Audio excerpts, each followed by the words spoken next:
Ale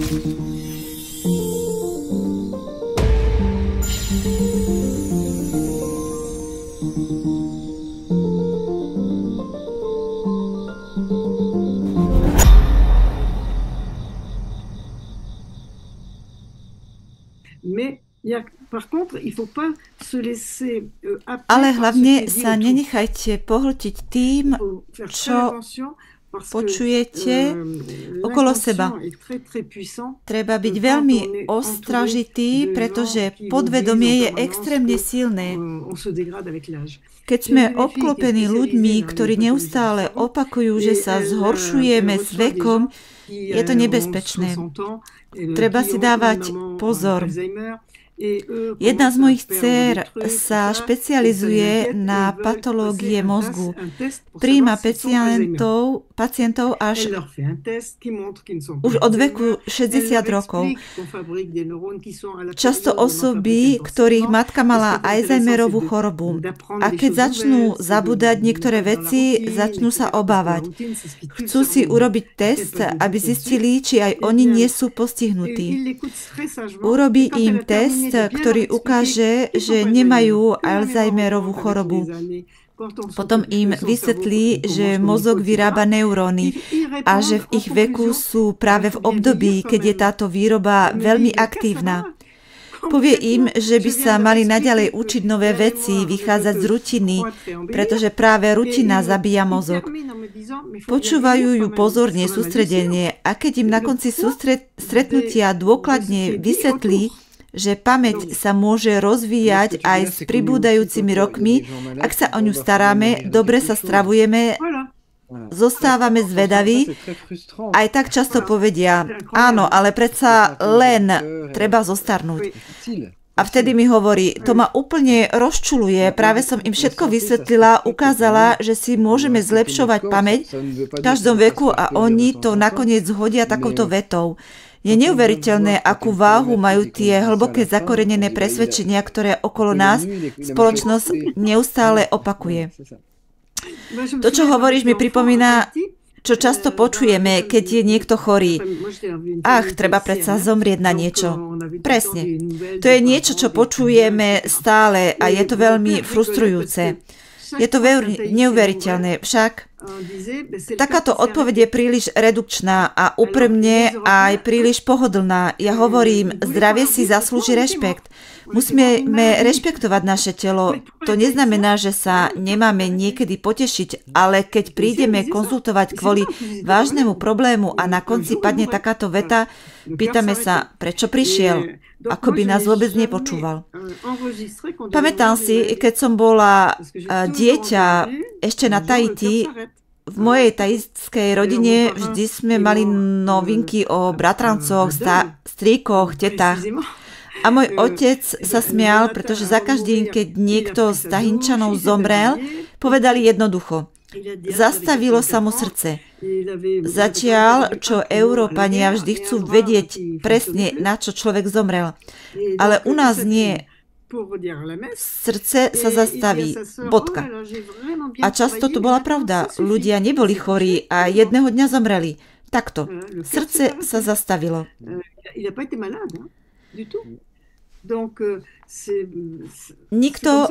Nikdy som ako dieťa nezaznamenala predstavu, že musíme nutne zomrieť na nejakú chorobu.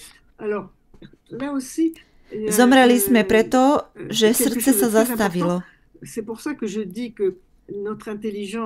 Môj krstný otec zomrel vdol ráno, v deň svojej smrti, si ešte dal sprchu a obliekol sa. Mal 84 rokov. Vo vojne stratil jedno pľúca a ruka mu nefungovala.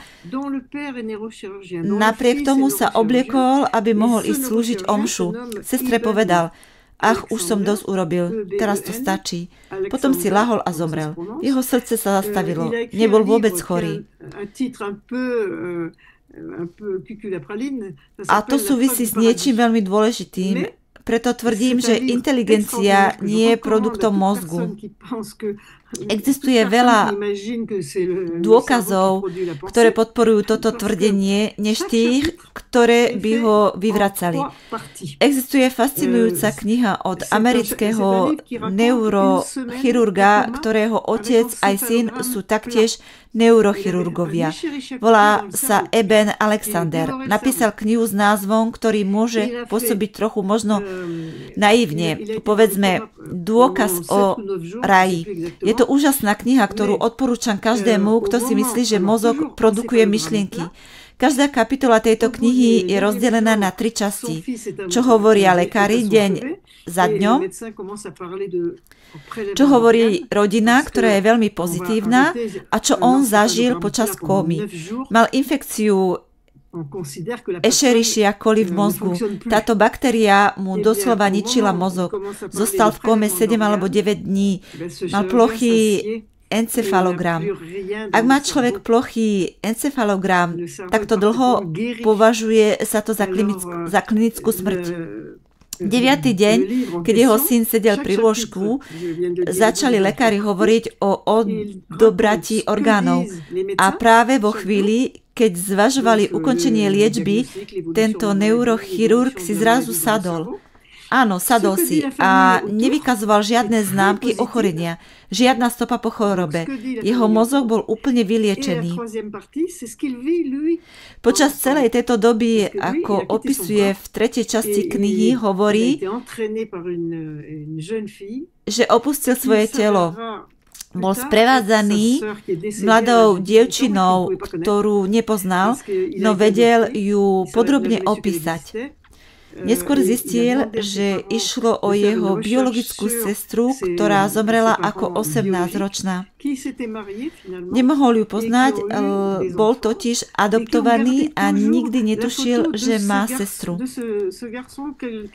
Po prebudení z kómy požiadal svojich adoptívnych rodičov, aby mu pomohli nájsť jeho biologických rodičov. Tí sa medzi tým zosobášili, mali ďalšie deti a po celý čas si uchovávali jeho fotografiu a modlili sa za ňo. Ich deti vedeli, že mali staršieho brata. A práve vďaka tejto skúsenosti blízkej smrti ho mohli opäť nájsť a spoznať. Je to naozaj neuveriteľné však. Eben Alexander je aktívny na internete. Prednáša a delí sa o svoje poznatky. Je to veľmi zaujímavý človek. Jeho kniha je mimoriadne fascinujúca.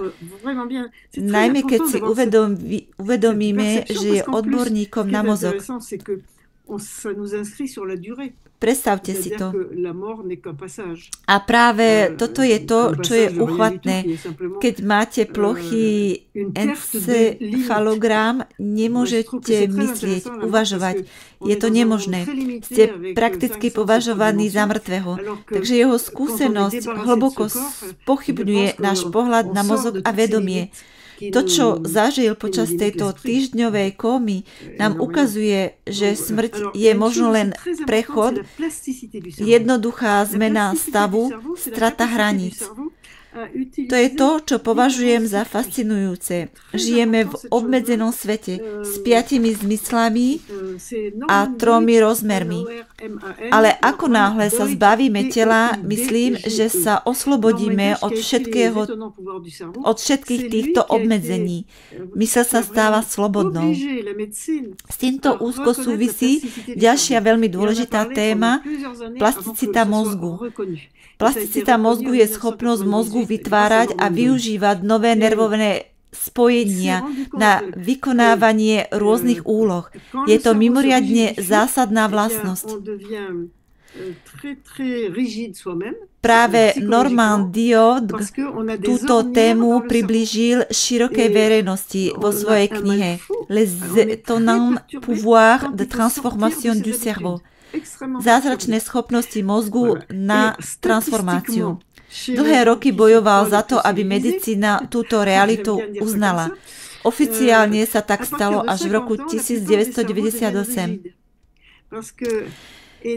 Dweck si všimol, že keď sa mozog stáva tvrdým, strácame psychologickú pružnosť.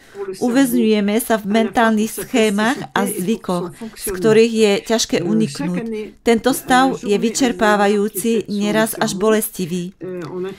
Štatistiky ukazujú, že u ľudí, ktorí sa považujú za najcivilizovanejších, dochádza k výraznému poklesu mozgovej plasticity po 50-ke. Dôvodom je rutina a práve rutina je jedným z najväčších nepriateľov mozgu. Ohrozuje nielen jeho plasticitu, ale aj jeho celkové fungovanie. Každý rok počas dňa Alzheimerovej choroby sa profesorom medicíny kladie otázka, aké je najväčšie nebezpečenstvo pre mozog? A všetci odpovedajú rutina. Norman Dweck používa nádhernú metaforu, ktorú si veľmi obľúbujem. Prirovnáva mozog k zasneženej hore. Na jej vrchole je chata a dolu v oddolí sa nachádza dedina.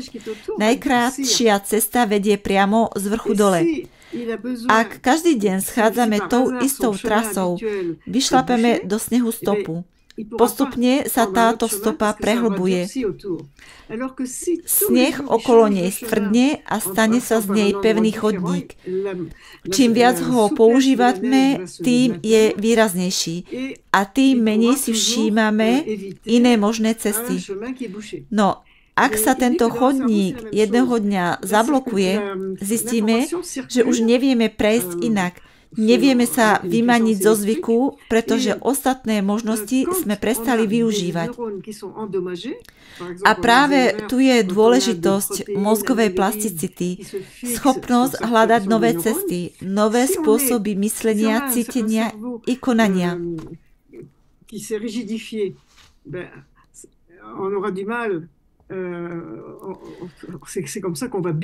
Ale ak každý deň zvolíme inú cestu, sneh zostane mäkký a podajný, vždy pripravený na nové stopy. A presne takto funguje aj mozog. Ak si zachováme jeho plasticitu, dokáže obchádzať poškodené nervové dráhy. Dokonca aj pri chorobách ako Alzheimerova alebo Parkinsonova choroba si mozog môže nájsť nové cesty, ako správne fungovať. Tento jav bol zdokumentovaný v relácii na stanici Arte, natočenej v Nemecku. V nemocnici nedaleko kláštora, kde žili reholné sestry. Tieto ženy sa dožívali vysokého veku bez toho, aby sa u nich prejavovali akékoľvek známky neurodegeneratívnych ochorení. Vedci sa pýtali, je za tým modlitba, meditácia i životný štýl? Požiadali o možnosť preskúmať ich mozgy po smrti. Keď bol analyzovaný prvý mozog, profesor, ktorý ho skúmal, vykrikol, toto nemôže byť mozog reholníčky, je typický pre Alzheimerovú chorobu s poškodenými neurónmi, amyloidovými plakmi. A predsa to bol mozog reholníčky. Žena, ktorá počas života nikdy nevykazovala žiadne symptómy choroby. Vďaka práci Normanda Dweck'a a neuroplasticite sa vedci dopracovali k záveru, že tieto ženy vďaka modlitbe, meditácii a neustálemu učeniu aktívne stimulovali svoj mozog. Ich mozog si vytváral nové spojenia a naučil sa obchádzať poškodené oblasti. Čím si zachoval plnohodnotnú funkciu až do vysokého veku. O tomto fenoméne hovoril už aj David Servan-Schreiber. Vysvetľoval, že keď sa pitvá storočný Číňan, ktorý počas života nikdy vážne neochorel, môžu sa u neho nájsť neurologické známky typické pre Alzheimerovú chorobu, Parkinsona, ba dokonca aj nádory. A predsa sa tieto ochorenia nikdy neprejavili, pretože telo nebolo v zápalovom stave. Rovnaký názor zastával aj Luc Montagnier, zdôrazňoval, že mnohé chronické ochorenia sa aktivujú najmä vtedy, keď je organizmus dlhodobo vystavený zápalu. Ak však udržiavame telo v rovnováhe, fyzicky, psychicky aj emocionálne, mnohé z týchto ochorení sa vôbec nemusia spustiť, aj keď sú prítomné ich biologické znaky. Dnes to potvrdzujú aj výskumy z Harvardu. Neurodegeneratívne ochorenia ako Alzheimerova či Parkinsonova choroba sa aktivujú iba vtedy, keď je organizmus v zápalovom stave. Ak v ňom nie je, tieto choroby sa nemusia vôbec prejaviť. A čo je ešte dôležitejšie, aj keď sa už príznaky objavia, je možné z toho stavu výjsť. Kľúčom je odstránenie zápalu a prijatie vyváženého zdravotného životného štýlu. Vďaka správnej výžive sa mozog dokáže úplne zotaviť, no starostlivosť o seba musí pokračovať. Inak sa rovnaké príčiny prejavia rovnakými dôsledkami. Jednou z praktických metód, ktoré pomáhajú udržiavať organizmus v rovnováhe, je moja metóda a derivačný kúpeľ. Prirodzený nástroj na podporu zdravia a prevenciu zápalu. Ideálny na dlhodobé udržiavanie vitality. Vidíš, od začiatku som mal chuť sa ťa na niečo spýtať a teraz sa k tomu konečne dostávam. Na základe toho, čo si hovorila na začiatku, podľa teba, čo spôsobuje, že máme rôzne schopnosti mozgu? Spomínala si seba a svoju sestru. Povedala si, že ty si sa vždy ľahko učila, zatiaľ čo tvoja sestra to mala ťažšie. A to isté vidíme aj u jednovaječných dvojčiat. Výrazné rozdiely v schopnosti učiť sa.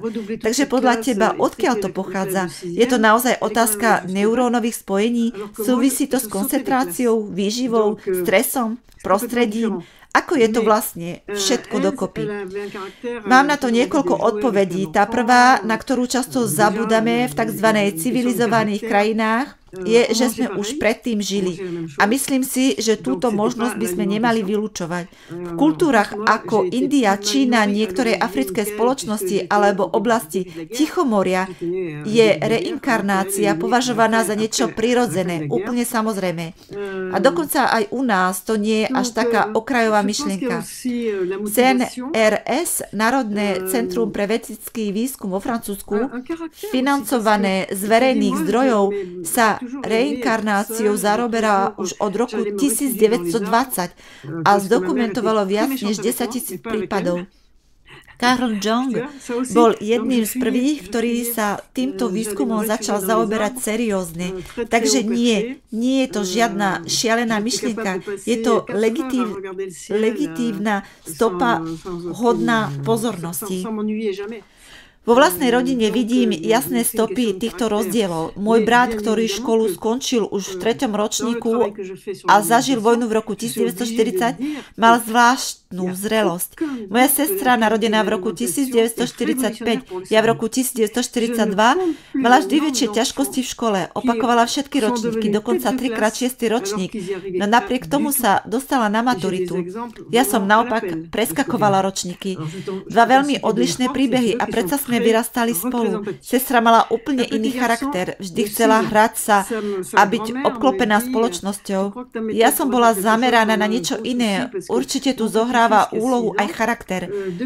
Čo sa výživy týka, jedli sme všetci rovnako, takže to nebol dôvod. Ak by aj áno, ja som vlastne bola horšie krmená, pretože som sa narodila na začiatku vojny, kým sestra na jej konci, keď už bolo všetko o niečo lepšie. Ja som mala samotárskú povahu. Často som sa schovávala, liezla som na stromy, aby som unikla mojej matke, ktorá bola na mňa veľmi tvrdá, no nie na sestru. Dokázala som sedieť hodiny a pozerať sa na oblohu. Ani na sekundu som sa nenudila. Takže aj tieto aspekty zohrávali svoju úlohu. Potreba introspekcie a osobitná citlivosť. To však neznamená, že nemôžem potvrdiť, aký veľký vplyv má kvalita výživy na mozog. Mám bohaté skúsenosti a videla som mnoho detí, ktoré sa úplne zmenili. Prešli z posledného miesta v triede na prvé. Mám desiatky takých príkladov. Jeden z nich je tento. Ide o malého chlapca, ktorý má 6 rokov. Jeho stará mama mi hovorí, myslíš, že tvoja metóda by mu mohla pomôcť? Od 4 rokov má verbálne a motorické tyky, opakuje frázy ako kakačka, sopel v nose a stále sa hýbe. V materskej škole to tolerovali, ale v prvej triede začala učiteľka hovoriť, že ho nebude môcť ďalej udržať, lebo príliš ruší triedu. Rodinný lekár, ktorý však nie je veľmi seriózny, im hovorí, nebojte sa, to prejde, ako bude rásť.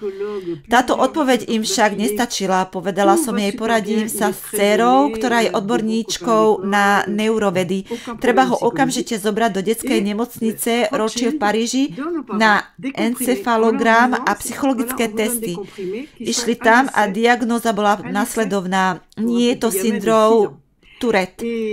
Psychologicky je všetko v poriadku, je milovaný, má priateľov a nie sú žiadne známky problémov v rodine ani v škole. Napriek tomu mu nemocnica predpísala experimentálne tabletky, aby ich vyskúšali. A tu som zasiahla ja. Povedala som rodičom, určite mu to nedávajte, toho len uspí. Možno žiadne tyky, ale mozog bude spomalený. Pozornosť blokovaná, emócie utlmené. A ešte nepoznáme dlhodobé vedľajšie účinky. Tak som im navrhla experiment. Skúste moju metódu na mesiac. A o chvíľu sú vianočné prázdniny, uvidíme. Takto postupujte. Odchod z jedálne. Bude jesť iba doma s dámou, ktorá mu bude variť obed. 100% biostrava, čo nebolo doteraz bežné, aj keď si mysleli, že jedia zdravo. Každé ráno supermix, na obed peťku, aby sa aktivovali hnedé tuky. Treba nakupovať naozaj v bio obchodoch aj 10 100% bio.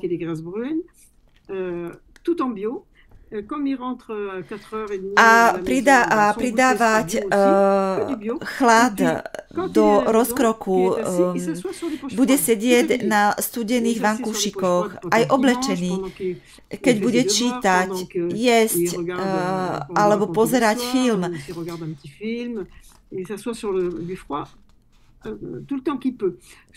Čo najviac ako môže. U menších detí 2 až 3 hodiny denne je veľmi účinné. Takže aký výsledok bol po 3 týždňoch? Žiadne tyky. Na Vianoce bol obklopený celou rodinou, predtým to bol zhoršujúci faktor a tentokrát zostal naozaj pokojný, sústredený, počúval. Aj učiteľka v škole si to všimla, že je rozdiel. Hovorí, máme, neviem, čo ste urobili, ale začína čítať. Tak som im povedala, aby pokračovali aj v januári. A aj keby sa niekedy musel vrátiť k bežnej strave, hlavne v jedálni, podľa doktorky Kusmin to nie je až taký problém. Mozog sa naučí odmietať to, čo mu neprospieva a naopak využívať to, čo dostáva doma. Takže už koncom januára bol na čele triedy. On bol ten, kto najlepšie čítal a až dodnes, teraz, keď je na strednej škole, stále patrí medzi najlepších žiakov. Toto je jeden príklad. Mám aj druhý. Iná stará mama mi prišla porozprávať o svojom 12-ročnom vnukovi. Tiež bola som na jednej výstave, ktorý chodí na 2. stupeň a tiež má tiky a veľa sa hýbe.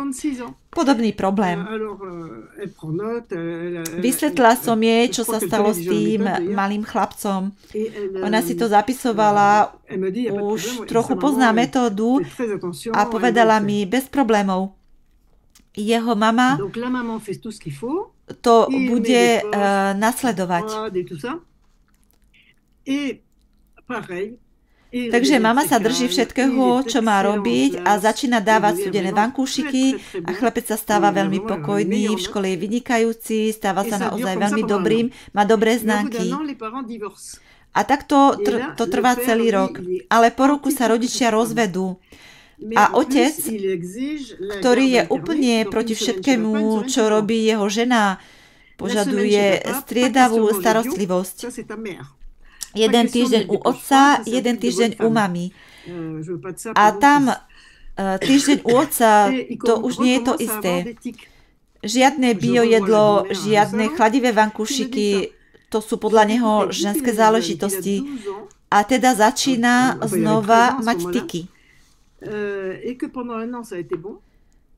Znova som stretla starú mamu na výstave, rozpráva mi o tom a ja jej hovorím, počujte, chlapec mal 12 rokov v tom čase a reagoval dobre celý rok, skúsime experiment. Hovorím jej, nech mu kúpi malé fľaše, ktoré vyleje a napustí vodou. Tiež sa opýtam, či má otec veľkú mrázničku.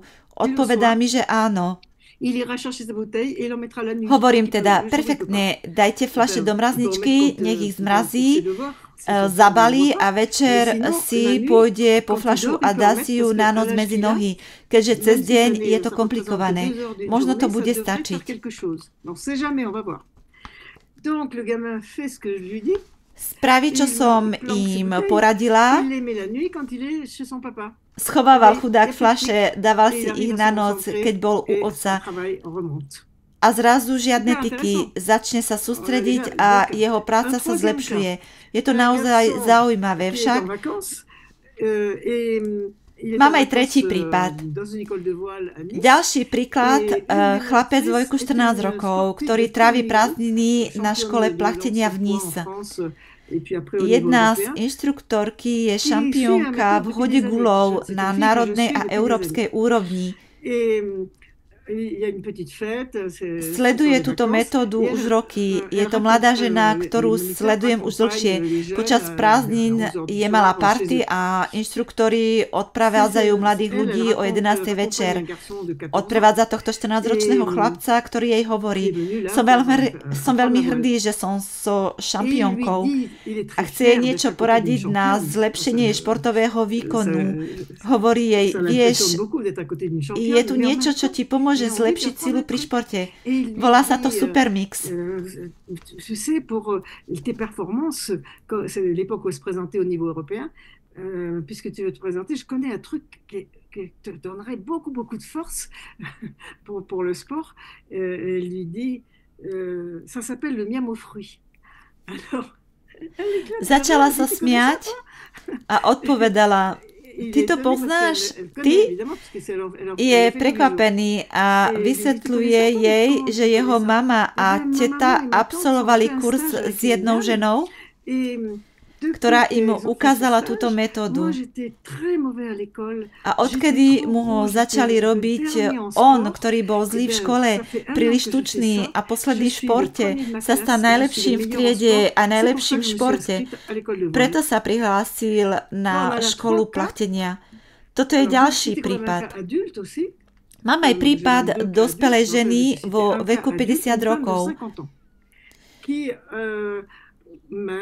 Štíhla, cíti sa dobre a vždy dbala na svoju výživu, jedla biopotraviny.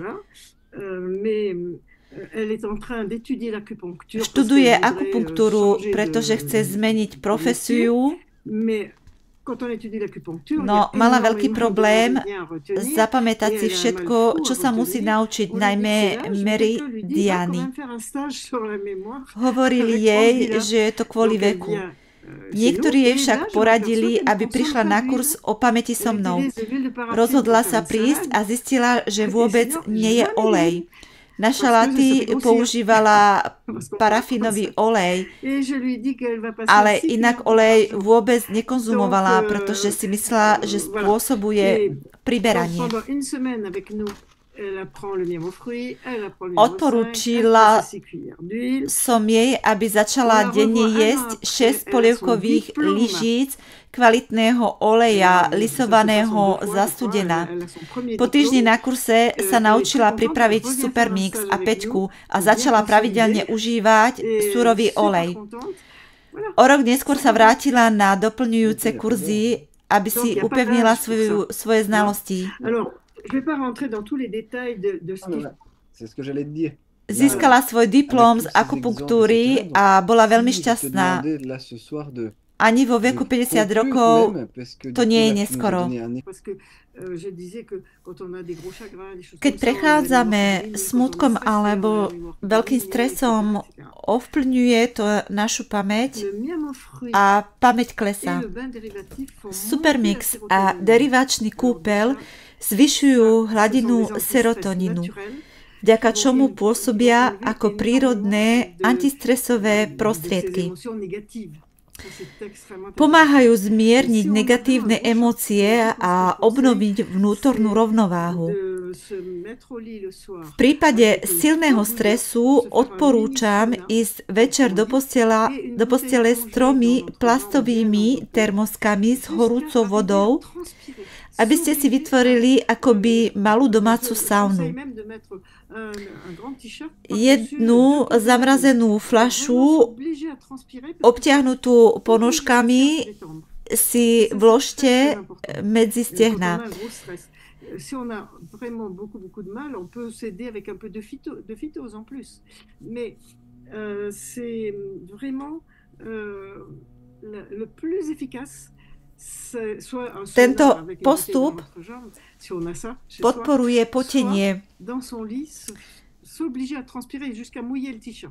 uvoľňuje fascie a napätie v tele. Naozaj treba, aby ste sa v tej postele spotili, až zamočiť pyžamo. Je vhodné to opakovať niekoľko dní, kým napätie a stres neustúpia. Ide o veľmi účinný spôsob, ako sa zbaviť týchto negatívnych emócií. Súčasne odporúčam konzumovať Supermix a Peťku. Tieto jedlá pokrývajú všetky potreby mozgu. Ak si prečítate knihu doktora Jean-Marie Bourg La diététique du cerveau, strava pre mozog, nájdete v nej všetky informácie o vitamínoch, mineráloch, polyfenoloch a esenciálnych mastných kyselinách potrebných pre zdravie mozgu. Tieto recepty existujú už celé stáročia, pretože dokonale vyživujú telo. Je až neuveriteľné uvedomiť si, že vďaka tejto výžive dokážeme každý deň uspokojiť potreby nášho mozgu a podporiť jeho optimálne fungovanie. Ak jete len 2 jedlá denne, môžete striedať Supermix a Peťku. Ak jete len 1 jedlo denne, môžete tieto 2 jedlá striedať každý druhý deň. Takýto režim podporuje tvorbu hnedého tuku, ktorý obsahuje kmeňové bunky a pomáha opravovať telo, pričom zároveň zvyšuje úroveň energie.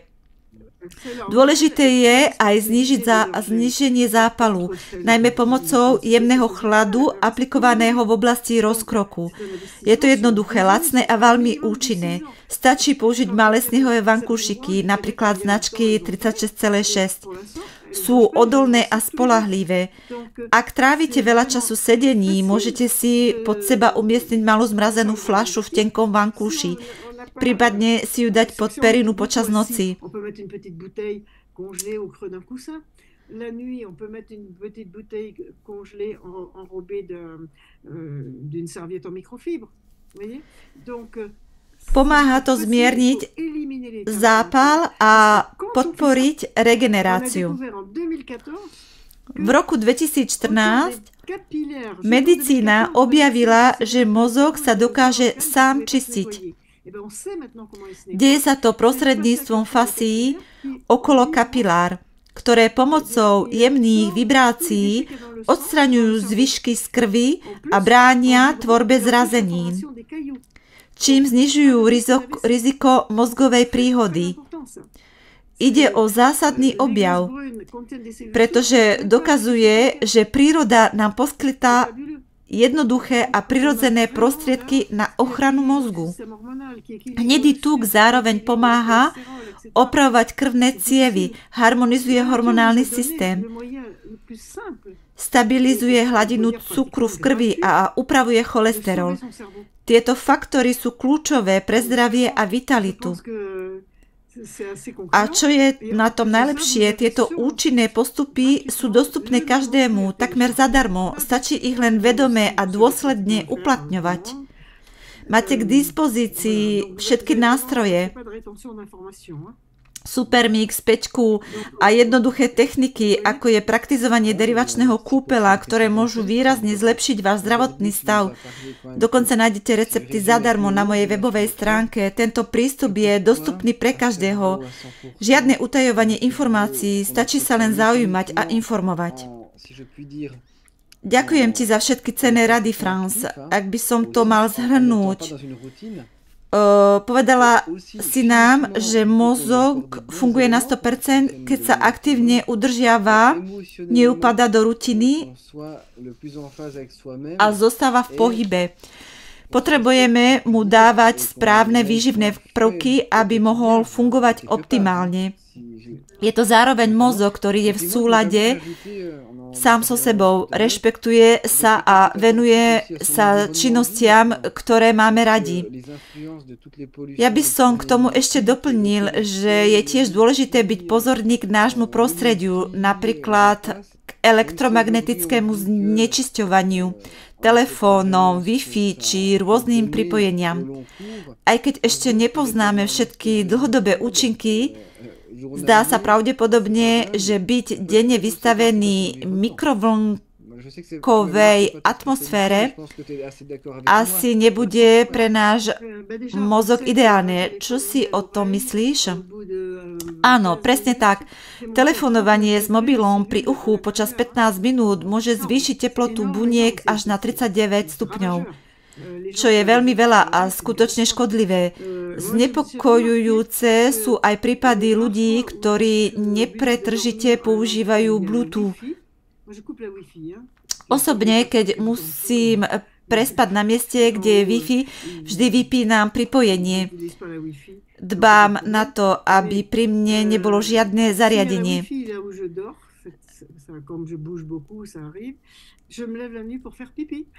Telefón si nikdy nenechávam v spálni. Vypínam ho a dávam ho čo naďalej odo mňa. Všimla som si, že ak sa v noci veľa hýbem, stačí samotná expozícia Wi-Fi na to, aby ma to rušilo. Je to úplne zrejmé. Je ne laisse pas mon téléphone à côté sur la table de nuit, par exemple. Il est coupé. Všimla som si, že keď je Wi-Fi zapnuté, neviem prečo, ale vtedy mám v noci ísť potrebu na záchod. Keď pracujem na mojej chate vo Francúzsku, nedaleko Paríža, všímam si rušenie z boxu, ktorý funguje na diaľku. Il faut être très prudent avec ça. J'ai remarqué aussi en France, j'ai un chalet. Od 23. hodiny večer teda vysiela svetelné impulzy tento box, najmä pri 5G. Quand je mets cette box près de Paris, à 30 km de Paris, à partir de 11 heures du soir, il y a des pulsions qui arrivent. Je to, ako by vás neustále niečo udieralo, pocit vln, ktoré prenikajú telom. Je to naozaj škodlivé a veľmi rušivé, najmä v noci. Už tam ani nespím, pretože je to príliš nepríjemné.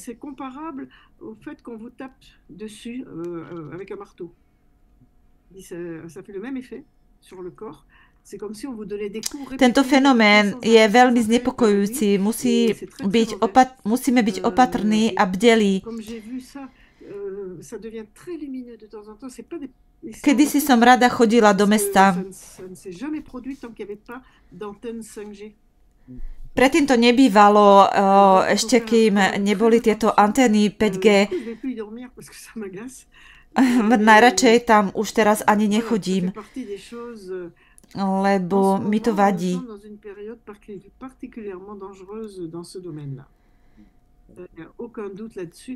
O tom nie je pochyb.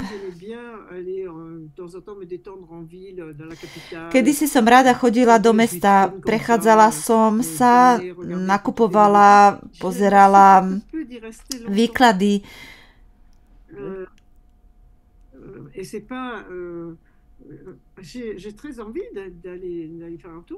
Ale teraz, hneď ako tam prídem, cítim nepohodlie a chcem odísť.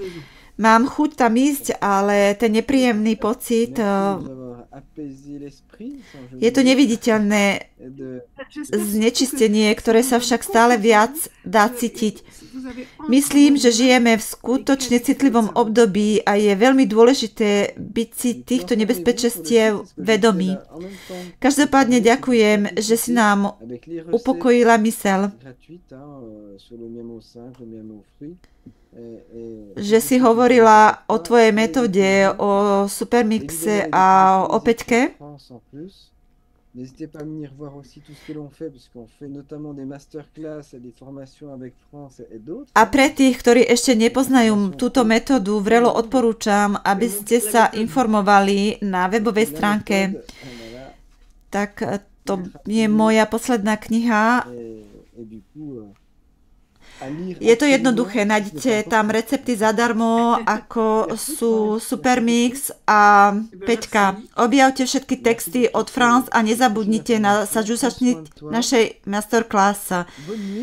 Ďakujem ti, Franz, za všetky tieto cenné informácie. Staraj sa o seba a teším sa, že sa všetci čoskoro opäť stretneme. Dovidenia.